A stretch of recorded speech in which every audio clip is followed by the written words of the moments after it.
45 से 1 घंटा लेने लगता है। आप लोग खिसियाइए नहीं, अन्ना कौन तो सोचिएगा। हमारा कहने का मतलब ये है कि 1 घंटा से 45 मिनट हम आपसे समय लेंगे। बताइए भैया कि है इतना लोग के बहुत प्रॉब्लम है। मार काम साझे से आई बनी आइए कुछ चीज अधिक देखा था। हाय लोन हो गई के कंपनी में कहाई लगा साला। ए हिरमसर साहब, ए हिरमसर साहब, क्या मैं भाग हूं कहां गई? बताओ भाई जब से मार साझे से आई हो तब से इतना लोग के बेहुदा प्रॉब्लम है। आज जब हमारा सुनत वक्त हो गई हो तो लास्ट में उठ के आवे के पड़ गई हो। बताओ भाई आई हो तो कहता कि हमारे कंपनी से आ रही है और हमारे कंपनी से आ रही है करिश्मा और हमारे कंपनी से आ रही है चलो उठ के चल के ठीक जाओ हमारा में चली ठीक बा हो जाओ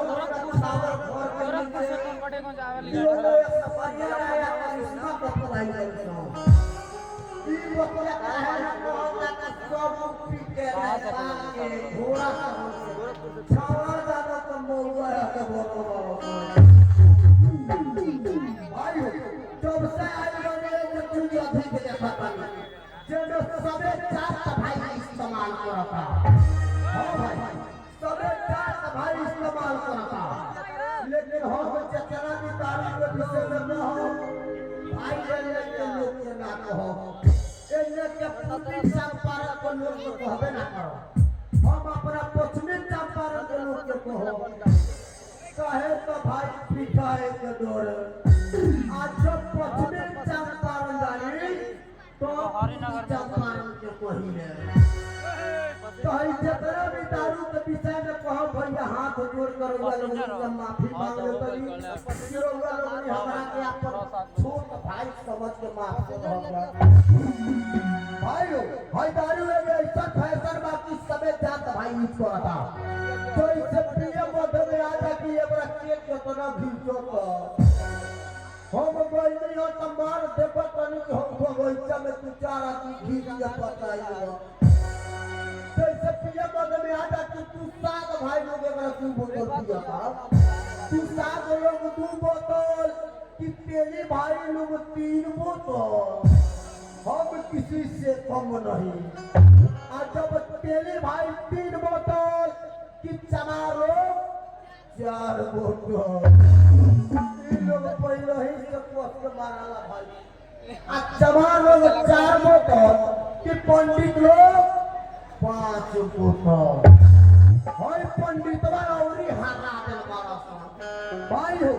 मारा गवा गाई घुमत रस आ ठीक मांगत रस भाई तू कहां 10 बजे ले मांगत रस ओकरा के घर पहुंचा देत रस सात कहां भोजन होई आ जौन 10 बजे के बाद मांगत रस समय से पैसा रहे चाहे ना चावल मानू एकरा के भाजावा लेकिन घी चल जरूरी बा आ जब पंडित जी लोग 5 बोतल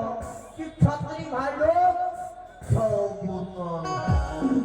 आ छतरी भाई 6 बोतल कि साधु महात्मा लोग 7 बोतल और साधु लोग तो हरा दल भाई आ जब साधु भाई लोग 7 बोतल पिया ना साधु लोग 7 बोतल कि वही भाई लोग 8 बोतल जरिए से भाई दिमाग हो गई वही भाई लोग के जरिए से दिमाग हो गई वो लोग का जितना मिले उतना करे आ जब वही भाई 8 बोतल कि दुनिया लोग 9 बोतल आ दुनिया भाई लोग 9 बोतल कि देवान लोग 10 बोतल हमनी के तो थारू भाई के तो था है ना हमनी के थारू भाई के था ना हो यही से लोग कहलो कि तोहरी जात के हो सो थारू आ पियत रहेलो सो दारू जात रहलो सो थारू आ पियत रहेलो सो दारू आ अपनी के नाम पड़ेला दुलर अपनी के नाम पड़ेला दुलर आ पियला के बाद में हो जानी डोर पर चर्चा कवा टेलारी खानी लोग आयो एक ना दू बोतल रोज लगाइए एक ना दू बोतल रोज लगाइए अब वो करो से नाता ना लगेला तो कोनो फूल पूरन से मुंह में मुदवाइए नाता पानी ना लागी तो काम मत करो जा खाली हॉस्पिटल हमरे घर खाता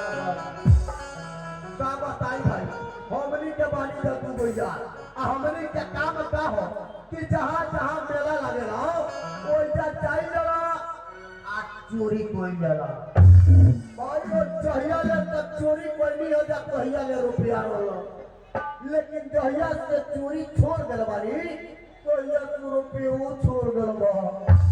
एक को रुपया नहीं थे कि तनी एकाध गो सूद पड़ोस मंगा के खा लेती अच्छा तो यारवा घरे आइल बानी आज आ चल तनी यारवा की आवाज लगावो तनी आज यारे खर्चा करी है अच्छा तो सुनी कि मेला में बड़ा ढोल बा एक से एक ढोल बा भाई आज हम ना माने आज जाएंगे आपको ना काट सिर्फ खींचेंगे आप फोर पलाई जाएंगे वहू में चक्रा दिएंगे अच्छा तो यार हमारे आई वाली मेला में बिना हम हाथ लगाओ तो यारवा के देखेंगे मेला में आई वाली